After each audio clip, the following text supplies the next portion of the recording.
Hello everyone. आज के session में हम लोग स्मीयर टूल को सीखेंगे और हमारा जो लास्ट सेशन था उसमें हम लोगों ने स्मूथ टूल और शेप टूल को अप्लाई करके देखा था कि वो किस सिनेरियो के अंदर हम लोगों के पास हेल्पफुल होते हैं। तो स्मीयर टूल को सिलेक्ट करने के लिए भी आपको इधर अपने सेकंड ऑप्शन में जाना है टूल बॉक्स के, और एज के ऊपर जो आपको एरो नज़र आ रहा होगा इसके ऊपर क्लिक करें और थर्ड ऑप्शन आपको मिलेगा स्मीयर टूल का। और उसको जैसे ही आप सिलेक्ट कर लेंगे तो बाय डिफ़ॉल्ट अब ये टूल आपका सिलेक्टेड है यहाँ पर। इस टूल को सिलेक्ट करने के बाद आप लोगों के पास यहाँ पर अब 2 से ज़्यादा ऑप्शन आ रहे हैं। ठीक है, जब हमने स्मूथ टूल को सिलेक्ट किया था तो आपके पास यहाँ पर 2 ऑप्शन थे। फर्स्ट ऑप्शन यहाँ पर भी सेम है जो कि निब साइज़ है, और निब साइज़ आप लोगों का एक ये ब्लू सर्कल जो आपको नज़र आ रहा है कर्सर के सराउंडिंग में, ये आपका निब साइज़ है। और जो सेकंड ऑप्शन है वो यहाँ पर आपका उसका नाम है प्रेशर। ठीक है, अब प्रेशर आपका हेल्पफुल होता है कि आप जब ये टूल अप्लाई कर रहे होते हैं, ठीक है, तो कितनी इंटेंसिटी के साथ आप इसको अप्लाई करवाना चाह रहे हैं, ये भी हम देखते हैं आगे। तो सबसे पहले हम लोग एक सर्कल यहाँ पे ड्रा करते हैं। मैंने इक्लिप्स टूल को सिलेक्ट किया और एक परफेक्ट सर्कल मैं यहाँ पे ड्रा कर लेता हूँ। तो परफेक्ट सर्कल ड्रा करने के लिए सबसे पहले मैंने कंट्रोल का बटन प्रेस किया और फिर मैं अपने माउस का लेफ्ट बटन प्रेस करके ड्रैग करूँगा अपने माउस को। और रिलीज़ मैं इस सिचुएशन में करूँगा कि सबसे पहले अपना माउस का बटन रिलीज़ करूँगा और फिर कंट्रोल का बटन रिलीज़ करूँगा ताकि इसकी शेप ख़राब ना हो।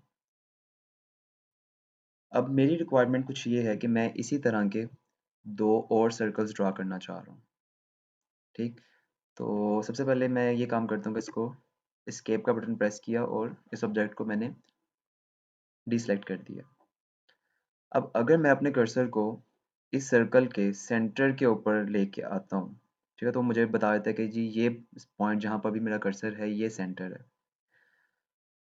और मैं सेंटर से ही एक दूसरा सर्कल जो कि परफेक्ट शेप भी होगा, ठीक है? यानी कि वो सेंटर से भी बनेगा और दूसरी चीज़ वो परफेक्ट भी होगा, यानी कि उसकी सराउंडिंग्स जो हैं उसकी वैल्यूज़ हर लिहाज से सेम होंगी।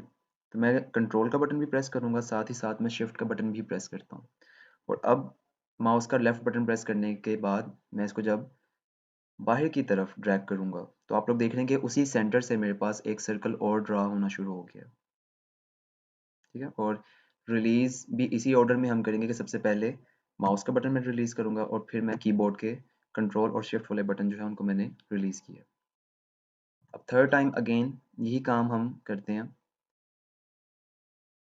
उसके सेंटर के ऊपर मैं अपना कर्सर लेके आया,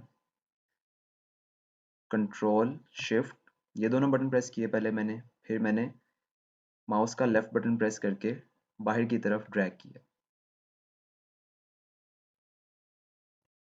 ठीक, अब ये 3 डिफरेंट शेप्स मैंने अप्लाई किए हैं जो कि एक दूसरे के ऊपर ही हैं।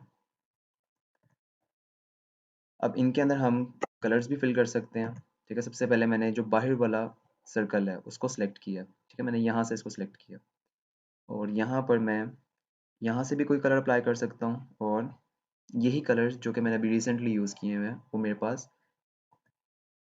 इधर भी शो हो रहे हैं। ठीक है, तो मैं यहाँ से ये कलर अप्लाई कर देता हूँ। अब ये कलर ज़ाहिर तो हमें लग रहा है कि तीनों सर्कल्स के ऊपर अप्लाई हुआ है, लेकिन ये सिर्फ अभी हम लोगों के पास जो आउटर सर्कल है ये सिर्फ उसी के ऊपर अप्लाई हुआ है। इसके बाद मैं जो मिडल वाला सर्कल है इसके ऊपर मैंने माउस का बटन प्रेस किया और इस पे ये वाला कलर अप्लाई कर दिया, और सेम चीज़ यहाँ पर मैंने अप्लाई कर दी। अब हम ये काम करते हैं कि हम यहाँ से अपना स्मीयर टूल सेलेक्ट करते हैं, और स्मीयर टूल को सिलेक्ट करने के बाद मैं सबसे पहले इनर सर्कल को सिलेक्ट करता हूँ, और अब मैं यहाँ पर ये चाहता हूँ कि मैं इस ऑब्जेक्ट को ड्रैग करूँ बाहर की तरफ। यहाँ पर अगर आप नोटिस करें आप कि यहाँ पर 2 चीज़ें हुई हैं। पहली चीज़ ये कि सिर्फ इनर सर्कल जो है सिर्फ वही अभी यहाँ पर एक्सट्रैक्ट हुआ है बाहर की तरफ, और दूसरी चीज़ जो पार्ट मैं एक्सट्रैक्ट कर रहा था, एक्सपैंड कर रहा था बाहर की तरफ, वो पार्ट स्मूथ है। ठीक, अगर हम यहाँ पर देखें तो हम लोगों के पास यहाँ पर 2 ऑप्शंस हैं। एक है जो कि अभी ऑलरेडी सिलेक्टेड है, वो है स्मूथ स्मीयर का, जिसकी वजह से ये पार्ट स्मूथ हुआ है अभी। जो सेकंड है वो है पॉइंटी स्मीयर। अगर मैं यहाँ पर कंट्रोल Z करता हूँ और इस दफ़ा मैं पॉइंटी स्मीयर को सिलेक्ट करके सेम चीज़ यहाँ पर अप्लाई करता हूँ, तब आप लोग यहाँ पे नोटिस करेंगे कि पहले ये जो एक्सट्रैक्ट हो रहा था पार्ट, ये स्मूथ था, ठीक है, लेकिन अब यही पार्ट एक पॉइंटी एज के अंदर आ गया, ठीक।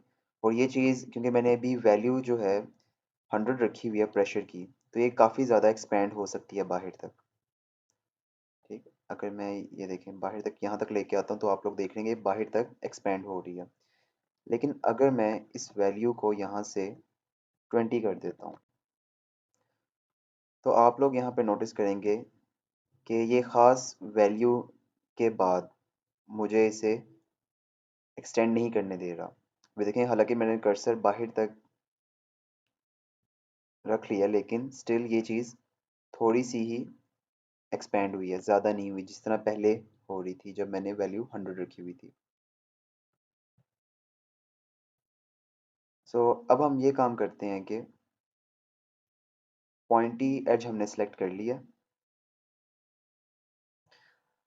अब मैं यहाँ से पिक टूल सेलेक्ट करता हूँ और सेलेक्ट करने के बाद इन सब को सेलेक्ट कर लेता हूँ और कंट्रोल G प्रेस करता हूँ, जिससे ये एक ही ऑब्जेक्ट अब कंसीडर हो जाएगा।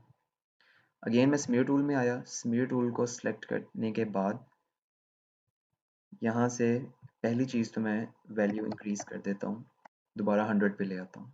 सेकंड मैंने यहाँ पे ऑप्शन सेलेक्ट किया हुआ है पॉइंटी स्मीयर, और अब मैं अगर यहाँ से इस पार्ट के ऊपर अपने कर्सर को सेलेक्ट करता हूँ और ड्रैग करते हुए बाहर लेके आता हूँ, तो अब आप नोटिस करेंगे